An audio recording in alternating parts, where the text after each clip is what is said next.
আসসালামু আলাইকুম ওয়া রাহমাতুল্লাহ। কেমন আছেন আপনারা হাজীগঞ্জবাসী? সবাই ভালো আছেন? আলহামদুলিল্লাহ রাব্বিল আলামিন। ভাবছিলাম এখানে বসে বসে 2 মিনিট যে মানুষ এত মায়া করে কেন, এত ভালোবাসে কেন? এর জবাব হচ্ছে আমাদের সকল ভালোবাসা মহান আল্লাহর জন্য। এর সাথে চাঁদপুরে আরেকটা জিনিস যোগ হবে আমার। আল্লাহ আমাকে 2টো মেয়ে দিয়েছেন, এর মধ্যে একটা মেয়ে বিয়ে দিয়েছি, ছেলেটার বাড়ি সার আছে, কিন্তু কই আমি তো হাতে করে মিষ্টি কিংবা পিঠা নিয়ে আসতে পারলাম না। এটার জন্য আমার বেআই দেশের মানুষরা আমাকে মাফ করে দেবে। আলহামদুলিল্লাহ রাব্বিল আলামিন, আসসালাতু ওয়াসসালামু আলা রাসূলিল কারীম ওয়া আলা আলিহি ওয়া সাহবিহি ওয়া আহলি বাইতি আজমাইন। বাংলাদেশ জামাত ইসলামী ঐতিহ্যবাহী হাজীগঞ্জ উপজেলা শাখা আয়োজিত আজকের এই তাৎক্ষণিক পথসভা, অন্য কথায় জনসভা সম্মানিত সভাপতি, মঞ্চে বসা কেন্দ্রীয় নেতৃবৃন্দ, আঞ্চলিক এবং স্থানীয় নেতৃবৃন্দ, আমার সামনে উপস্থিত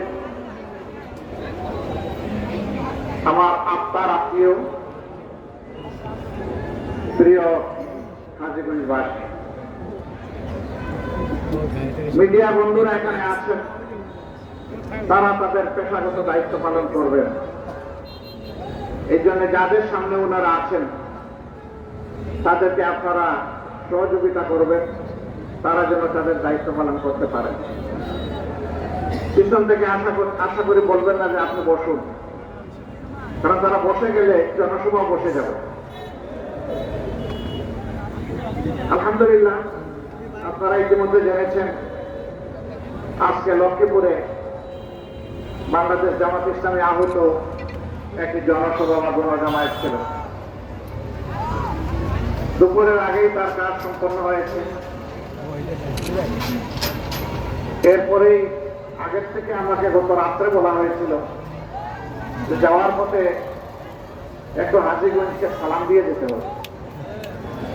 আমাদের ওইদিকে একটা কথা আছে, বেআই দেশে গেলে আগে থেকে সালাম শুরু করে দিতে হবে।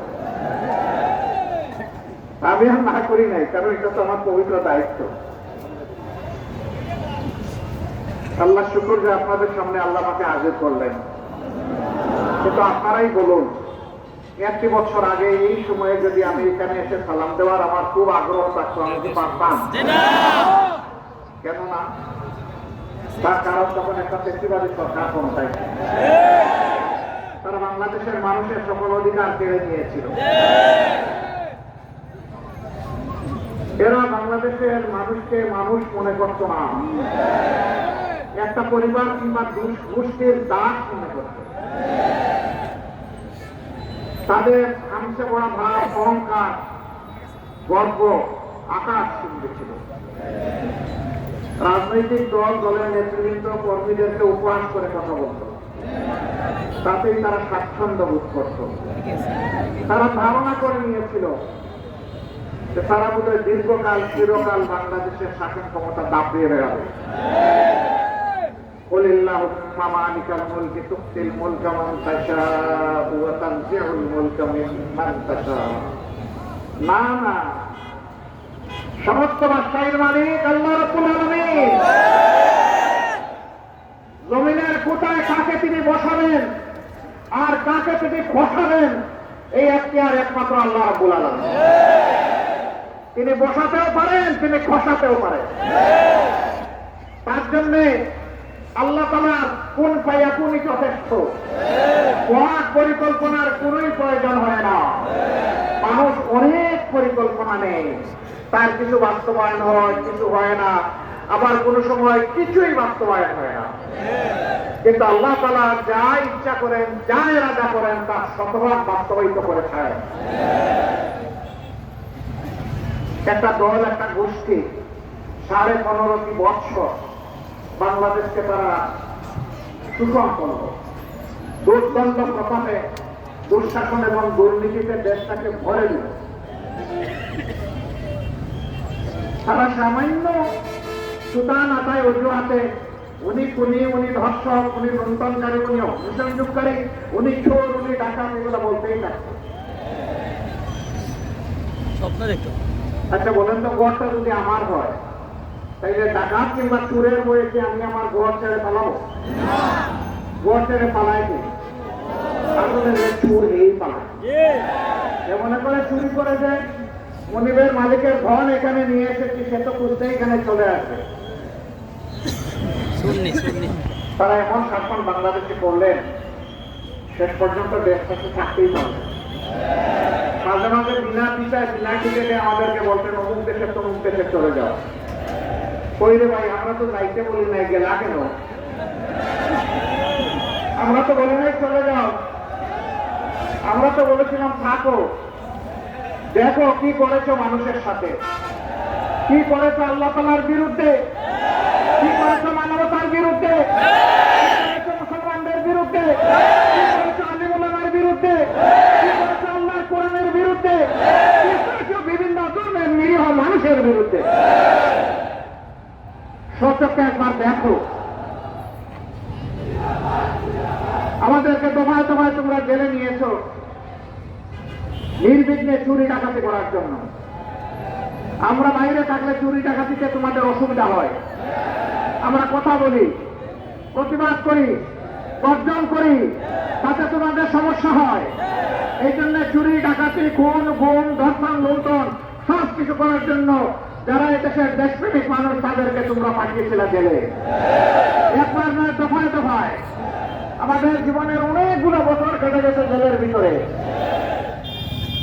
সম্মানিত ভাইরা, তারা মনে করেছিলেন তারা যা চাইবেন তা হবে।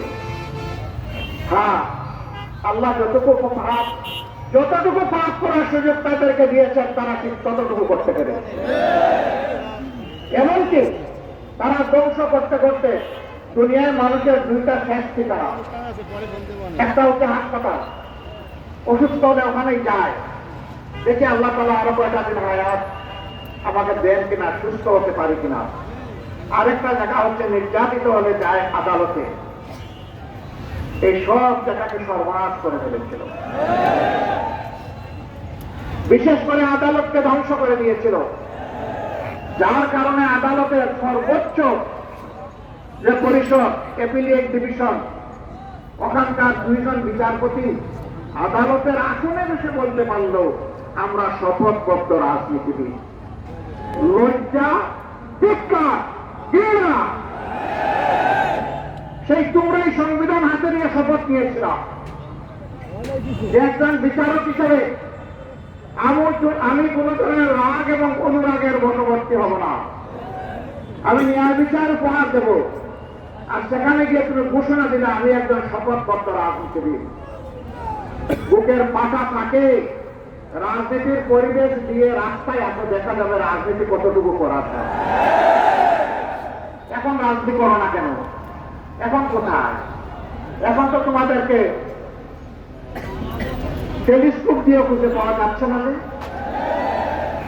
এর মধ্যে একজন সাবেক বিচারপতি জামাতের দেশপ্রেমিক এই মানুষগুলোকে পুনের নির্দেশ দিয়ে আসার পরে ওই রাতেই কষ্ট দেখেছ, তার মানে পেট পড়া নিরীহ মানুষকে দূর করার নির্দেশ বা রায় দেওয়ার পরে পেট পড়তো না, ওখানে গিয়ে আরো কষ্ট দেবে। গিয়ে বলতো আজকে অমুককে ফাঁসির অর্ডার দিয়ে অমুককে এসে। সেই বিচারপতি তিনি ওই ধাক্কায় তিনি পালাতে গিয়ে সিলেটের বর্ডারে জালে ধরা পড়লেন। মানুষ তাকে দেখে কুচা কুচা দাড়ি, বিধ্বস্ত চেহারা, মাছ চিনতে পারতেছে না। বলে কে গো আপনি? সুনাদন। বলে যে আমার নাম শামসুদ্দিন চৌধুরী। ওই স্যার আপনি কি কালামানি? আমি কালামানি। স্যার আপনি এখানে কোথায় আছেন? ওই যে আমি তো ভারতে থাকার কথা। কয় কেন আপনি বাংলাদেশের নাগরিক না? কয় না, আমি পালাচ্ছিলাম। বলে তো শোনা, আপনি ভারতে যাইতে পারেন না, আপনি বাংলার জালে আটকা পড়ে গেছেন। এখন কোথায় শুয়ে আছেন জানেন? কয়দিন জানি না, বলে যে কলা পাতার উপর আপনি শুয়ে আছেন। জঙ্গলের মধ্যে কলা পাতায় একজন সাবেক বিচারপতিকে শুইতে হবে কেন? তার অপরাধ ছিল আকাশচুম্বী। তিনি বুঝতে পেরেছেন মানুষ যদি তাকে হাতের পাশে পায় তাহলে বিচার করে বসে। এই জন্যই তিনি পালিয়েছিলেন। এদের জীবন তাদের জন্যই অভিশাপ, জাতির জন্য অভিশাপ। এখানে একটা বিশ্ববিদ্যালয় হবে, তারপরে একটা বিশ্ববিদ্যালয় হবে, অর্ডিন্যান্স পাস হবে, পাস হবে। বিশ্ববিদ্যালয়ের খবর নাই, জমিদার নামে লুটপাটের মহা উৎসব। আমি আবার আমার ব্যয় দেশের ব্যাপারে কোনো বাজে কথা বলছি না তো? কথা কি সত্য না মিথ্যা? আপনারাই তার সাক্ষী। এখন আপনাদের সেই কি বলবো, মন্ত্রী মহোদয়া এখন সরকারি গেস্ট হাউসে আছে। কেন? আপনি আমার মতো একজন চিকিৎসক, শুধু চিকিৎসক না, উনি হলি ক্রস কলেজে যখন ইন্টারমিডিয়েটে লেখাপড়া করেন তখন আমার সিনিয়র এরা দুইজন একই কলেজে ক্লাসে ছিল। তো ওনার কার্যকলাপ দেখে আমি মাঝে মাঝে বলতাম যে দেখো তোমার বান্ধবী কি করে। তো আস্তে করে ঘুমটা দিয়ে মুখটা নতুন মুখ ডাকতে ওর লজ্জা না হলে আমার একটু লজ্জা হয়। আমি আপনার সামনে আছি, একটা সামনে একটা চোখ দিয়ে তাকান। এই যে বাসী, এই জাতির দুঃখের কোন শেষ ছিল না। যারা বড় চালিয়েছে জাতিটাকে, আমরা এদের প্রত্যেককে খুনির বিচার চাই। একজন খুনিয়ে যেন খুনির দায় থেকে মুক্তি না পায়, তাহলে শহীদদের আত্মা শান্তি পাবে। আমরা প্রত্যেকটি গুণেরও বিচার চাই। যে গুণ হয়ে গেছে, যার লাশ পাওয়া গেছে, যার খবর পাওয়া গেছে, তার আত্মীয় স্বজন তো কিছুটা হলে প্রশান্তি পেল। এটি আমার আপনজনের খবর, এটি আমার আপনজনের লাশ। কিন্তু যারা তার আপনজন বুক থেকে হারিয়ে যাওয়ার পরে আজ পর্যন্ত কোনো খবর পেল না, তাদের কষ্টটা বুঝবে কে? তারা তো প্রচন্ড কষ্ট বুকের করে নিয়ে আসে। আল্লাহ যেন এই লোকগুলাকে ন্যায় বিচার পাওয়ার সুযোগ সৃষ্টি করে দেয়। আমার সম্মানিত ভাইয়েরা, এরা চলে গেল, এরা চাঁদাবাজি করত, এরা দখলদারি করত, এরা খুন করত, গুম করত, লুণ্ঠন করত, এরা আমাদের মা বোনদের ইজ্জত নষ্ট করত। এখন কি এই সবগুলা শেষ হয়েছে, বন্ধ হয়েছে? কি বলেন? হাজিগঞ্জ হাজির রাজ্যের এলাকা, এখানে আবার উল্টাপাল্টা কি? এখানে কি চাঁদাবাজি আছে, দখলদারি সবগুলো আছে এখানে? ইন্না লিল্লাহি ওয়া ইন্না ইলাইহি রাজিউন। আল্লাহ হাজি সাহেবদের উসিলায় হাজিগঞ্জটাকে মুক্ত করুন। আমরা যে দোয়া করলাম সাথে সাথে মুক্ত হয়ে যাবে? অন্যায় জগৎতল পাথরের মতো বসে আছে চেপে। একটা আঘাতে 5 তারিখ একটা গোষ্ঠী খান খান হয়ে ভেঙে পড়েছে। এরকম অপরাধ যারাই করবে 5ই আগস্ট তাদেরকে জানিয়ে দিচ্ছে। 5ই আগস্ট প্রত্যেক বছর কমপক্ষে একবার আসে। 5 আগস্টের রাস্তা যারা চিনে ফেলেছে, এই জাতিকে কেউ আর দুঃশাসন আর দুর্নীতি দিয়ে বাঁচতে পারবে না। আমরা তাদেরকে বড় বিনয়ের সাথে অনুরোধ করবো, প্লিজ প্লিজ এন্ড প্লিজ। গোটা জাতি মজলুম ছিল, আপনারাও মজলুম ছিলেন, আমরাও মজলুম ছিলাম। এমন কোন কাজ করবেন না যা করলে আমাদের শহীদদের আত্মা কষ্ট পাবে, যা করলে অসংখ্য আহত পঙ্গুরা অপমানিত হবে, যা করলে মজলুম মানুষের মনে ক্ষোভের আগুন জ্বলে উঠবে। এটা করবেন না। যদি সচ্ছলভাবে বেঁচে থাকার কোনো অবলম্বন না থাকে, আমরা আপনাদেরকে আশ্বস্ত করি আল্লাহ তাআলা আমাদেরকে যে রিজিক দিয়েছেন আমরা আপনাদেরকে তার ভাগ দেব। তবু আর চাঁদাবাজি করবেন না, আর দখলদারি করবেন না। যদি আমাদের কাছ থেকে নিজে আপনাদের আপত্তি থাকে তাহলে আমি বলবো ভিক্ষা করা হারাম নয়, কিন্তু চাঁদা নেওয়া হারাম, সেটাও বিবেচনায় নিতে পারেন। তারপরে দয়া করে আর চাঁদাবাজি করবেন না, আর দখলদারি করবেন না, আর মানুষকে কষ্ট দিবেন না। জানেন, আপনি যখন চাঁদা নেন প্রত্যেকটা পণ্যবাহী ট্রাক থেকে, তখন তার বোঝা গিয়ে পড়ে 18 কোটি মানুষের ঘাড়ে। একজন ভিক্ষা করা আমার ভাই বোন তার ঘাড়েও পড়ে, একজন পরিচ্ছন্নতা কর্মী আমার ভাইটি বোনটি তার ঘাড়েও পড়ে। কেন এই মানুষগুলোর উপরে জুলুম করবেন? বন্ধ করে, বন্ধ করে। 15.5 বছর ঘর থেকে বের হতে পারেন নাই, কথা বলতে পারেন নাই, সত্যিতে হাঁটতে পারেন নাই, বারবার জেলে গিয়েছেন, আমরাও জেলে গিয়েছি। ওই দিনগুলোর কথা স্মরণ করে বর্তমান স্বস্তিকে আল্লাহ তাআলার নিয়ামত হিসাবে শুকরিয়া আদায় করে কবুল করুন। আল্লাহ তাহলে আপনাদের ও ভাগ্য সুপ্রসন্ন করে দেবে। দেশবাসী ঘুরে দাঁড়াতে পারবে, সামনের দিকে আগাতে পারবে। এটা কি কোনো পৌরসভা? এখানে এখন কোনো মেয়র আছেন, কোন কাউন্সিলর আছেন? তো এই সেবাগুলা কে দিবে? একজন প্রশাসক দেওয়া হয়েছে, তাই না? একজন প্রশাসক, তিনি কি নির্বাচিত? তার কি জনগণের প্রতি কোনো দায় আছে? নাই। আমরা বলছি যে বাংলাদেশের পৌরসভা এবং সিটি কর্পোরেশন গুলা এখন অভিভাবক শূন্য, এরা এখন জনপ্রতিনিধি শূন্য, এখন সেবক শূন্য।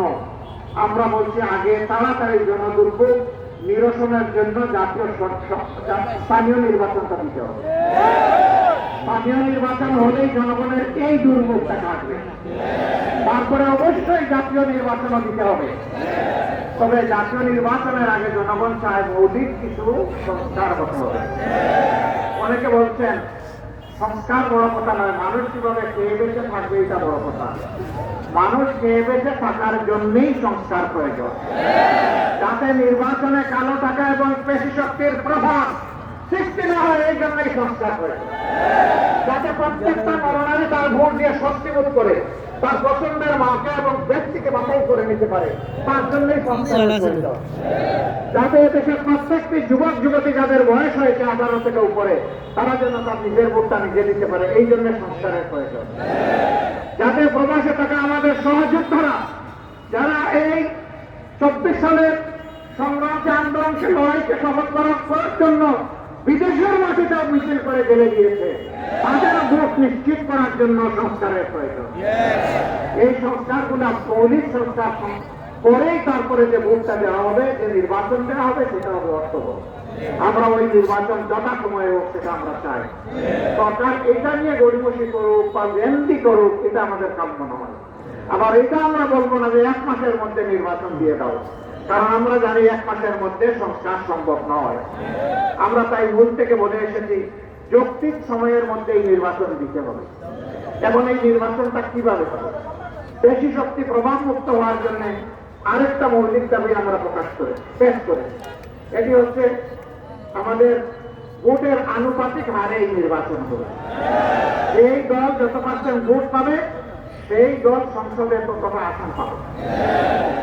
এতে করে অনেক ছোট দল আছে, তাদের মধ্যে অনেক দেশপ্রেমিক আছে, জ্ঞানী মানুষ আছে, অভিজ্ঞ নেতা আছে, তারাও তখন সংসদে যাওয়ার সুযোগ পাবে।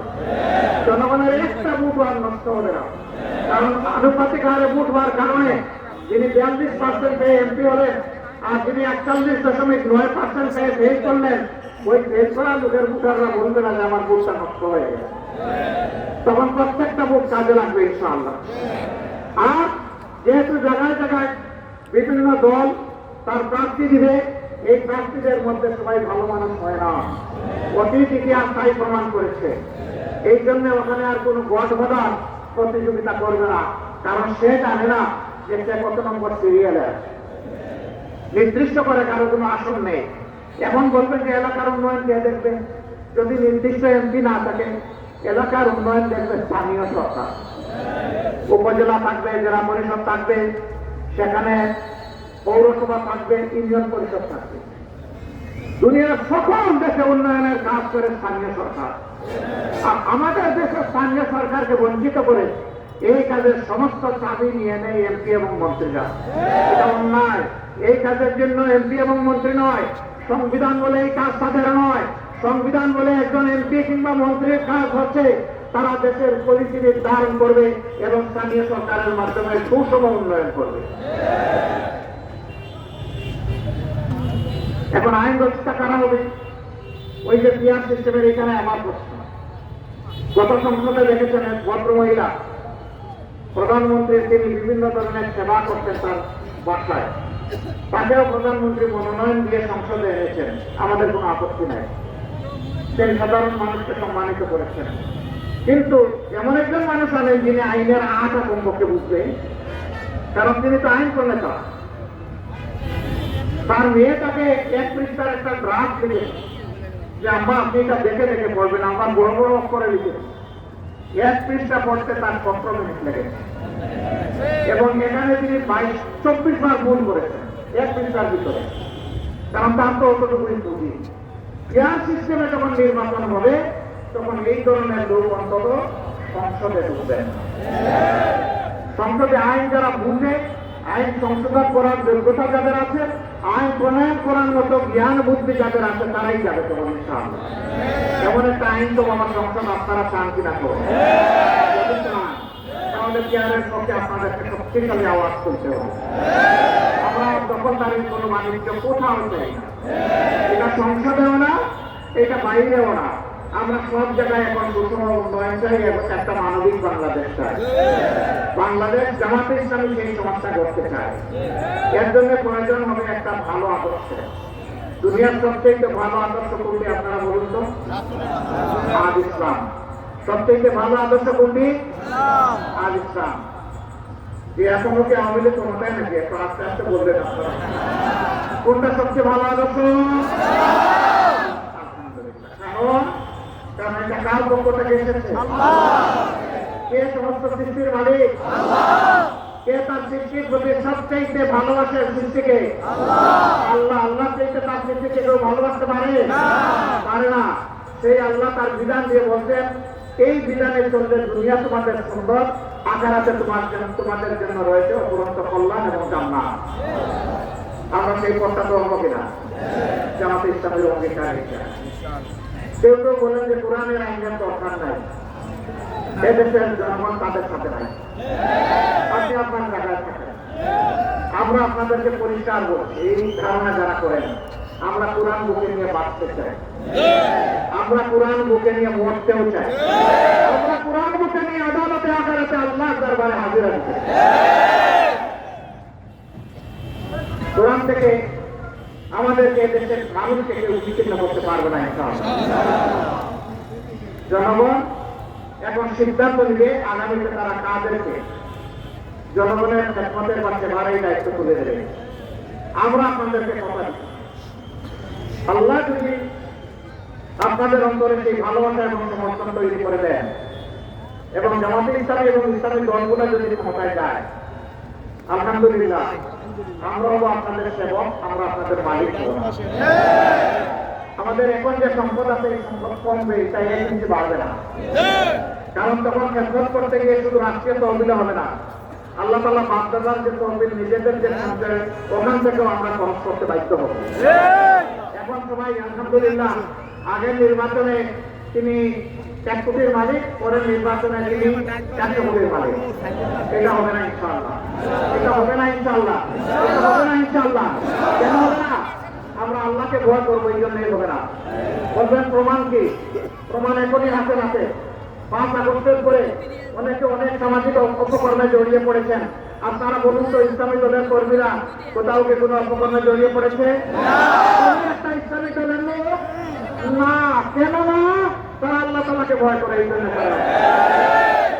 যারা আল্লাহকে ভয় করে এই সময় কোনো প্রতিশোধ নেয় নাই, গ্রাস মিটায় নাই, চাঁদাবাজি করে নাই, দখল বাণিজ্যে নিজেদেরকে উৎসর্গ করে নাই।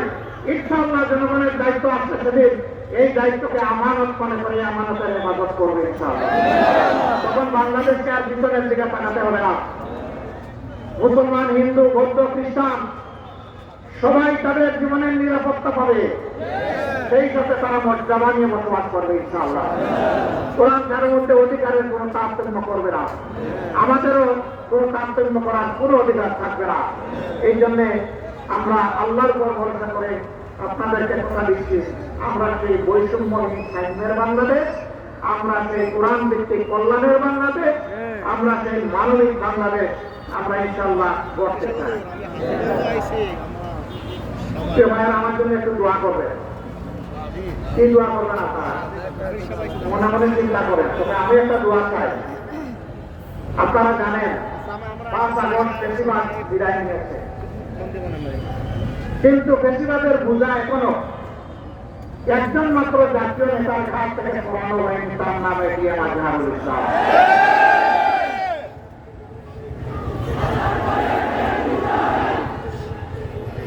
আমরা আশা করেছিলাম তার উপরে যে জুলুম করা হয়েছে, তার উপর যে জুলুম করা হয়েছে, রাষ্ট্রীয় এটা উপলব্ধি করে তাকে সম্মান দিয়ে দ্রুত মুক্তির ব্যবস্থা করবে। এখন পর্যন্ত তার মুক্তির ব্যবস্থা হয় নাই, এটি আমার দুর্বলতা। এই জন্য আমি সিদ্ধান্ত নিয়েছি, আল্লাহ যদি আমাকে হায়াতে বাঁচায় রাখেন, আগামী 25 তারিখ সরকার যেন আমাকে বন্দী করে।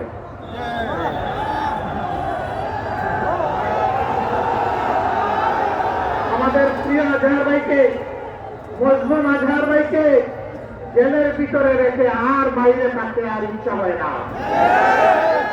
ওনাকে ছাড়েন, না হয় কমপক্ষে 3 কোটি মানুষকে জেলে রাখার জন্য প্রস্তুত হয়।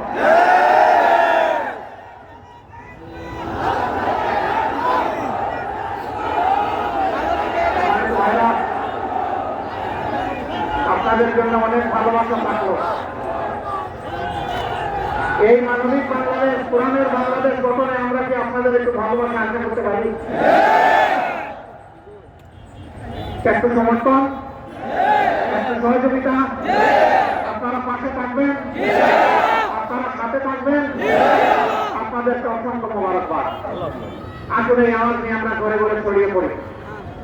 আল্লাহ আজিমাই মাসের উপর রহম করুন, আপনাদের ইজ্জত বাড়িয়ে দিন, সারা বাংলাদেশকে আল্লাহ শান্তির রাজ্যে পরিণত করে দিন। আমাদের শহীদদেরকে আল্লাহ তাআলা উচ্চ মর্যাদা দান করুন। এই 24 শহীদ সকল শহীদবৃন্দকে, আহত পঙ্গু যারা আছেন আল্লাহ তাআলা তাদেরকে সুস্থতা নিয়ামত দান করুন। আবার ইনশাআল্লাহ মুক্তির ময়দানে লড়াইয়ে আপনাদের সাথে দেখা হবে। বলবেন কেন এই লড়াই? যেখানেই দুঃশাসন সেখানেই যুদ্ধ, যেখানেই দুর্নীতি সেখানেই লড়াই। এই লড়াই চলবে। আবু সাইদ মুগ্ধ, শেষ যুদ্ধ। আসসালামু আলাইকুম ওয়া রাহমাতুল্লাহ। বাংলাদেশ জিন্দাবাদ, বাংলাদেশ জামাতে ইসলামী জিন্দাবাদ।